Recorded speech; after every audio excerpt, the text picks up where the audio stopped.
Hey guys, continuing along with the flu-themed Christmas season, here's We Wish You a Merry Christmas. There's something interesting happening here, especially in the chords, as we get to see a lot of those secondary dominants again. We're in the key of G, 1 is G, 4 is C, we get a 2-5-1, A minor to D7 to G, at a few of the cadences. We're used to hearing that.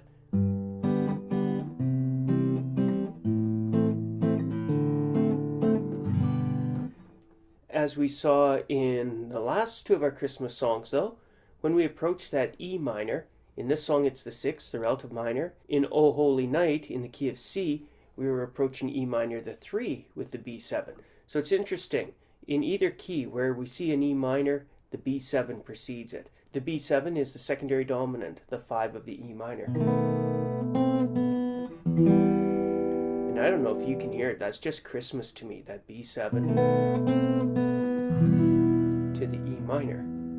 Returns to G, and then the A minor, D7, and G. If not for this G on one beat here, and who knows who sets the harmonies for these, you would see that we've got descending fifths all the way along. B7, down a fifth to E minor. The G is a rephrase of E minor, so I'm going to skip it. Down a fifth to A minor, down a fifth to D7, down a fifth to G.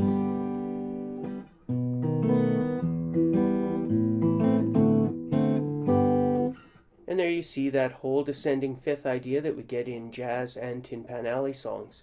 We've basically got two sections.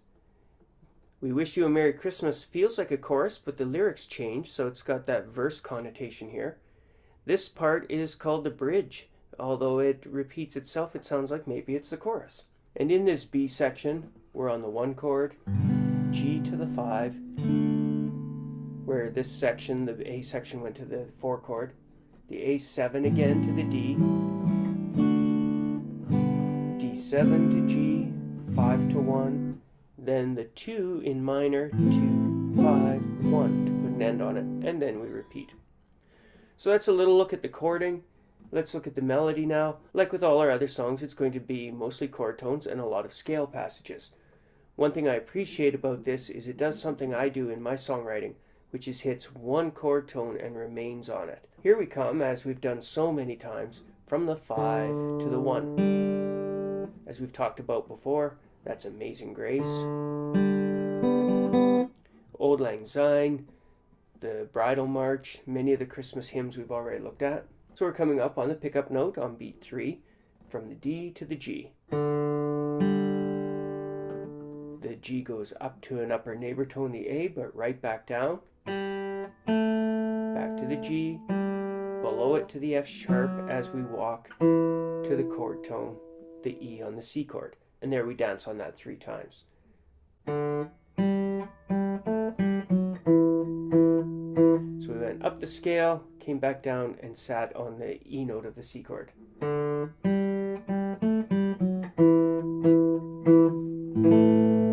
The 2 chord represents a big leap from the 1 chord, and you see we move our melody up from G's to A's. Do the same thing. Upper neighbor tone, and fall down to the 3 of the next chord, the D. So these 2 chunks have been fairly well in parallel. The chords are in parallel, and so are the melodies. Now we jump up again. We did the 1 chord with a G note, the A with an A note. Now we're on a B, and we're singing the B note. So we've been increasing intensity by climbing up the scale. Upper neighbor tone C, walk down to the G on the E minor, the root. Then these 5s, which allows us to put a little ending on this A minor. Chord tones, as we arpeggiate the A, E, A, F sharp on the D chord, that's the 3, which is also the leading tone, pushing us back to G. So 5, 1, 3 of the C chord, 1 of the A chord, 3 of the D chord and the root, 1 of the B chord, 3 of the E chord and the root, then arpeggiate, 5, root, 3 3 of a D, G. And that's the end of the A section. Now we go into the B section, jump up and do our little tap dance on the G note. Same movement, 5 up to root. Down to the 3 of the D, the F sharp. Walking down a scale on the A7. So this G note is a chord tone on the A. So we've walked down the scale there from G to F sharp, a passing tone, to the 5 of the A chord, to the root of the D. Hit a G chord and a B note, a 3 of it. Do the same thing. This came down from the 7 of the A chord. Now we come down from the 7 of the D chord, the C. Leap up to that nice high D. We've seen that in several songs where leaping to that 5th is a nice climax moment. In other songs we went from the low D up to the high. Here we drop an octave to the low D. And then we repeat our little ending on the A minor, the leading tone F sharp to G. So that B section again comes from that pickup D note, G notes, F sharp, scale, down to the D. Scale from this D chord. Octave drop, and ending again. So that's your melody in open or first position. We've seen that we can do the key of G quite nicely if I go up to a B Phrygian position and play that, and it will land me on this high D note. If I take this all up an octave, the highest note is a D, so that would be a great way to play it. In fact, I probably would do that, but just so you see something a little different now for an advanced player, I've put it in the D Mixolydian shape. As you know from your modes, not you beginners, but the advanced who are used to modes, the first mode of major is Ionian, so we'd have a G Ionian scale, which would give us the same notes as an A Dorian, the second mode. If we're in A, that's a minor, but gives us the same notes we had in G Ionian. On B Phrygian,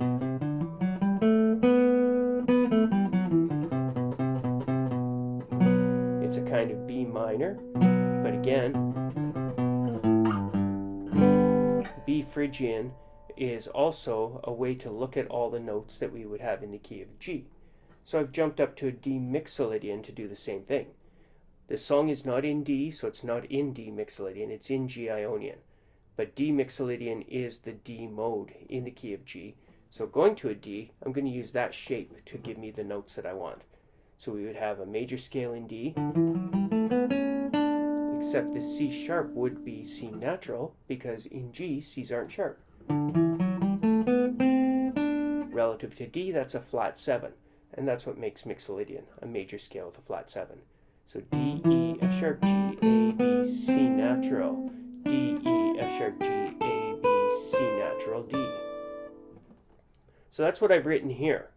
It's not probably the more convenient scale, probably Phrygian is, but I thought why not see and play from a different scale for once.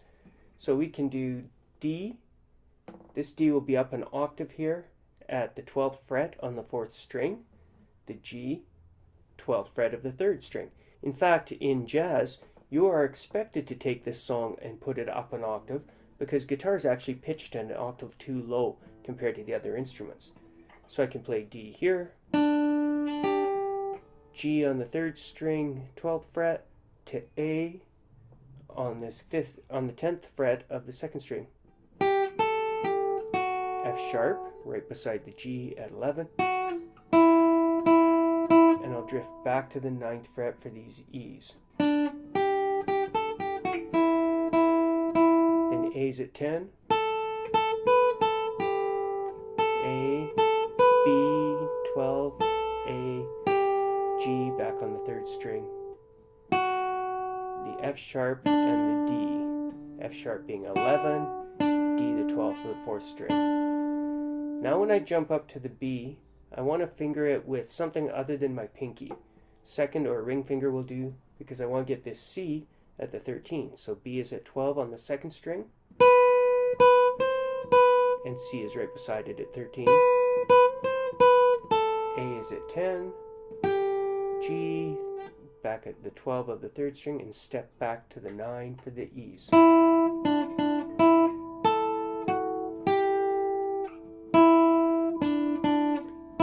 at 9, A at 10 on the third string again, 11 is F sharp, and the G is 12.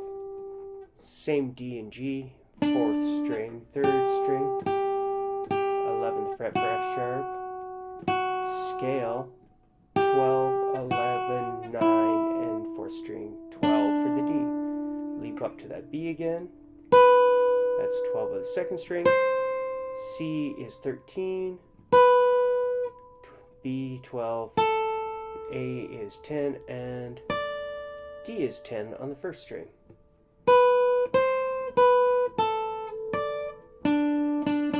So there's a nice reason to be in this position there. D on the first string, and an octave lower, D on the 4th string.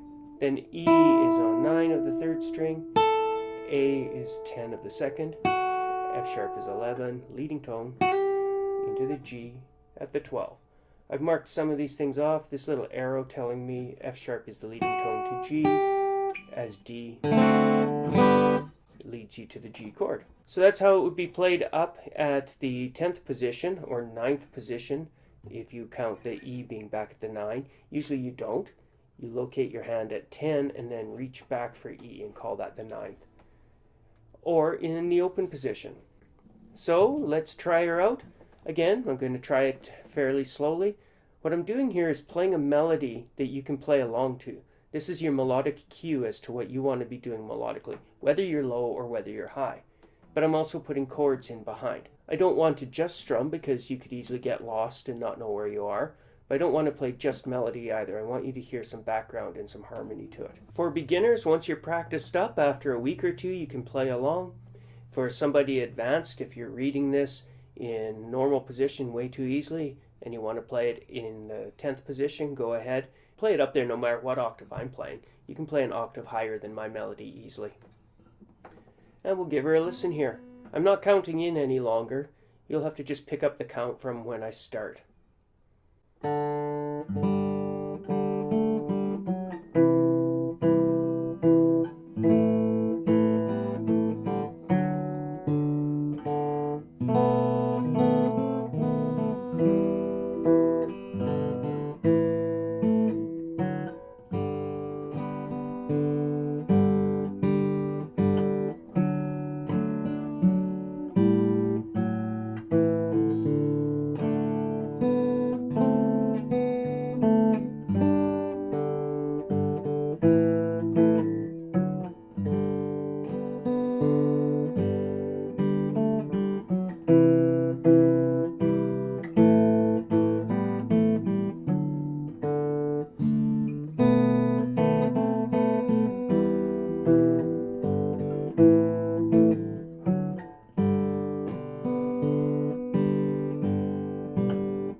Hopefully that wasn't too slow for you guys. Have a good one. See you later.